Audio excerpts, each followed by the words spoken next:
Akibat banjir yang menggenangi halaman hingga rumah warga di 13 desa pada Kecamatan Singkil, Kabupaten Aceh Singkil, sejumlah warga korban banjir mulai terserang penyakit.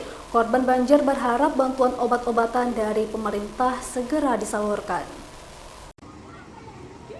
Meski banjir yang terjadi di Singkil sempat surut, namun banjir susulan kembali merendam setidaknya 13 desa di Kecamatan Singkil. Sehingga akibat banjir susulan itu, hampir 1 bulan ini ribuan korban banjir harus beraktivitas di tengah kepungan air. Kondisi banjir susulan ini lebih parah dari sebelumnya dan mengakibatkan sejumlah korban banjir mulai dari anak-anak hingga lansia mulai terserang berbagai penyakit, dari mulai demam hingga gatal-gatal. Meski banjir yang terjadi sudah berlangsung lama, namun hingga Sabtu kemarin pemerintah daerah belum membuka pos kesehatan bagi korban. Akibatnya korban banjir kesulitan mendapatkan pelayanan medis, khususnya bagi warga di desa yang terendam parah, seperti Pea Bumbung, Teluk Rumbia, dan Rantau Gedang.